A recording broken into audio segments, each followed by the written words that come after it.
बिल्कुल साफ तौर पर है कि अरविंद केजरीवाल ने देर से ही सही लेकिन ये माना तो, लेकिन वही इन्होंने एक बात और कही कि सोमवार और मंगलवार को ये जनता दरबार नहीं लगेगी। यानी अब जनता जो उम्मीद इनसे लगाए हुई थी जनता दरबार में सुनवाई करने के लिए, वो कहाँ जाएगी। हमारे साथ कुछ ऐसे परिवार हैं जो अपने फादर के न्याय के लिए भटक रहे हैं। हम इन्हीं से बात करते हैं कि आखिर कब से आप भटक रहे हैं न्याय के लिए और क्या कुछ सुनवाई अभी तक हो पाई या नहीं हो पाई। हम यहाँ पे अपने फादर की जस्टिस के लिए आए हैं और सुबह से यहाँ पे भूखे प्यासे खड़े हैं, पर यहाँ पे कुछ भी नहीं सुना गया। इतनी ज्यादा भीड़ है यहाँ पे कि इतना धक्का मुक्की हो रही है, हमें खुद को चोटें भी लगी है।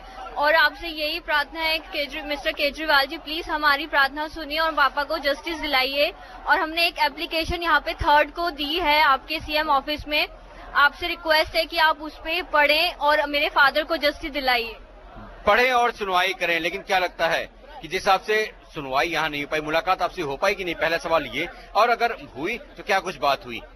हमारी यहाँ पे कोई मुलाकात नहीं हो पाई। हम सुबह से यहाँ पे स्ट्रगल कर रहे हैं कि हम उनसे मिल सके, बट हमें मिलने नहीं दिया गया। वो यहाँ से, उन्होंने हमें प्रॉमिस किया था कि वो यहाँ पर रुकेंगे, बट वो नहीं रुके। 11 बजे तक उनका टाइम था, वो तब तक ही नहीं रुके, वो पहले ही चले गए। हम सिर्फ उनसे रिक्वेस्ट कर सकते हैं कि हमारी प्लीज सुनिए। हम यहाँ पर बिल्कुल सुनिए, लेकिन यहाँ पर कुछ लोग और हैं। भाई जनता दरबार का समय था, समय से पहले चले गए, फिर कहते हैं व्यवस्था नहीं थी और सोमवार मंगलवार को दरबार नहीं लगेगी, फिर जनता जाएगी कहाँ। सवाल अभी ये खड़ा हुआ। बस ये है कि जनता को इतना पता नहीं था कि इतनी भीड़ आ जाएगी। जनता के साथ दिक्कतें जरूर हैं और मेरा अपना मानना कहीं ना कहीं व्यवस्था करने की जरूरत है। जनता की सुनवाई के साथ साथ उसको किस तरह से सुनवाई करवाई जाए, इसकी व्यवस्था करने की। व्यवस्था कैसे होनी चाहिए, क्योंकि अरविंद केजरीवाल तो मान गए कि यहाँ व्यवस्था कमी थी, लेकिन अब जनता की सुनवाई कैसे होगी कि न सोमवार को आएंगे न मंगलवार को उनके मंत्री बैठेंगे। देखो जी, ये व्यवस्था जो है ना ऐसे होनी चाहिए थी जैसे माता के दरबार में जाते हैं वैष्णो देवी के, ऐसे पाइप लगने चाहिए। भगवान बना रहे हैं आप अरविंद केजरीवाल? नहीं, भगवान नहीं बना रहे जी, मतलब जो व्यवस्था की बात आपने पूछी मेरे से, वो मैं कह रहा हूँ। व्यवस्था ऐसी होनी चाहिए थी जैसे पाइप लगते, कुर्सियों की जरूरत नहीं थी, तो उसके अंदर से एक एक आदमी जाते, सीधे लाइन बना करके सब उसकी जाकर के अपनी सुनवाई नहीं होगी तो जनता जाएगी कहाँ। क्योंकि आप लोग कॉन्ट्रैक्ट बेसिस एम्प्लॉय वो मान रहे हैं अरविंद केजरीवाल कि हाँ भैया की कॉन्ट्रैक्ट बेसिस एम्प्लॉय, लेकिन अब कैसे होगी सुनवाई, कैसे होगी।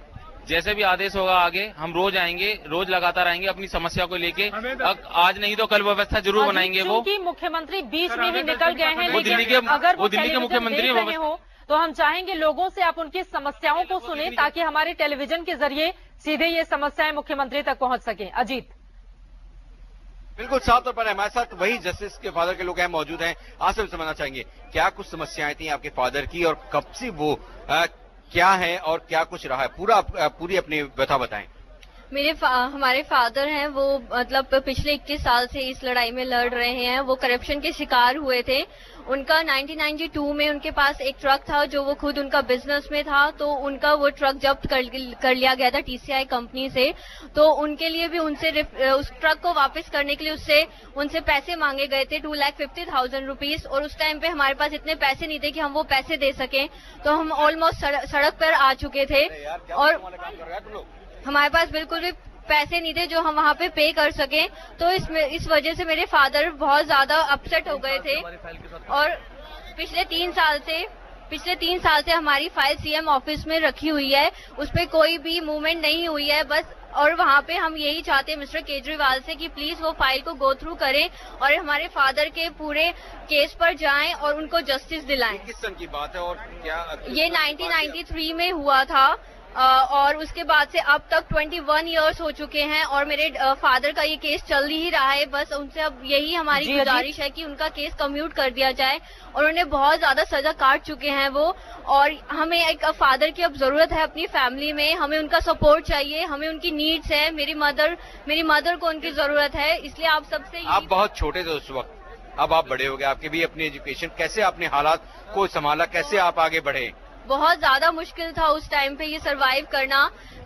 ये उनकी डॉटर है जो कि बहुत ज्यादा छोटी थी उस टाइम पे, सिर्फ 8 मंथ्स की थी, और ये उनके बेटे हैं जो कि सिर्फ 7 इयर्स के थे। तो इन्होंने बहुत स्ट्रगलिंग लाइफ देखी है उस टाइम पे, और आज हम यही चाहते हैं कि वो हमारे फादर को वापस कर दें, और क्योंकि हमें उनकी बहुत ज्यादा जरूरत है। प्लीज। क्या कुछ रहा कि फादर आपके थे? बिल्कुल सर, बिल्कुल सर।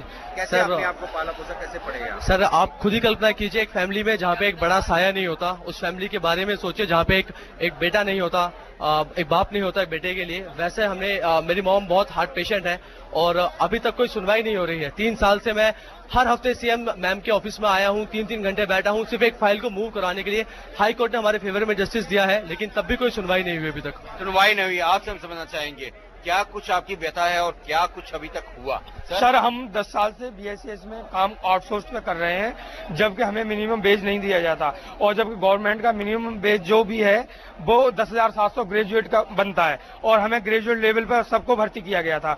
जब हमें ग्रेजुएट लेवल पर भर्ती किया गया तो उनका मिनिमम वेज नहीं हमें आजन तक दिया गया। हम केजरीवाल जी से उम्मीद करते हैं कि हमें पूरे 10 सालों का हिसाब दिलवाया जाए और ये सारा पैसा दिलवाया जाए जो हमें साल दर साल वेज नहीं मिला और जो वेज नहीं मिला। लेकिन ये क्या कुछ अभी तक हो पाई बातचीत आपकी? क्योंकि कहीं न कहीं पावर डिपार्टमेंट अरविंद केजरीवाल के पास है, क्या कुछ आश्वासन दिया है? हम उनके पास गए थे तो उन्होंने हमें 10 दिन का टाइम दिया था कि हम सीएम बन जाएं, उससे ज्यादा दिन हो गए। लेकिन सीएम तो बन गए, जनता दरबार भी लग गया, लेकिन अब क्या हुआ आज के दिन? आज हमने अभी लेटर उन्हें, अभी कोई सुनवाई नहीं हुई है और हमने एक लेटर वहाँ भेजा है, वो शायद वो पढ़े और हमारी समस्याओं को। क्या लगता है आपको उम्मीद है कि आपकी सुनवाई हो पाएगी? लेटर पढ़ने का समय होगा क्योंकि जनता की सुनवाई का समय नहीं है, तो लेटर पढ़ने कैसे समय? हमसे डायरेक्ट मिल चुके हैं, 2-3 बार उन्होंने पूरा आश्वासन दिया है हमारी समस्या को। उन्होंने बिजली मंत्रालय अपने पास इसीलिए रखा है, उन्होंने बिजली मंत्रालय अपने पास रखा है। उन्होंने कहा है कि मैं सबसे पहले अगर सुनवाई करूंगा तो ये मंत्रालय मेरे पास है और आपकी सारी समस्याओं का मैं शुरू से ही नजर बनाया हुआ हूँ, जब मैं इलेक्शन जीता भी नहीं था। क्या कुछ सुनवाई आपसे, आपकी क्या है, क्या समस्या थी जिसको आप लेके यहाँ पर आए और क्या कुछ सुनवाई हुई बात? मेरा ये मानना है कि बिजली पानी की जो समस्या है लोग वो समझ नहीं पा रहे हैं। कहीं ना कहीं हमें थोड़ा समय देना पड़ेगा क्योंकि ऑडिट होने के बाद ही कहीं ना कहीं कोई अच्छा फैसला हमारे सामने आएगा। ये सारी टीम कार्यरत है और कहीं ना कहीं जनता को उम्मीदें बंधी हुई हैं कि कहीं ना कहीं हल जरूर आएगा। बिल्कुल ठेकेदारी प्रथा, आपकी क्या समस्याएं थी? सर मेरा एक छोटा सा जो समस्या के ऊपर मैं कुछ बात करना चाहता हूँ, जो बिजली के ऊपर जो मकान मालिक के लिए सर तो वो तो ठीक है, बाकी जो किराएदार रहते हैं उनको जो सप्लाई किया जाता है उनको सेपरेट मीटर दिया गया है, पर उनको मकान मालिक ने 7 रुपया 8 रुपया अपना मर्जी से वो चार्ज करते हैं।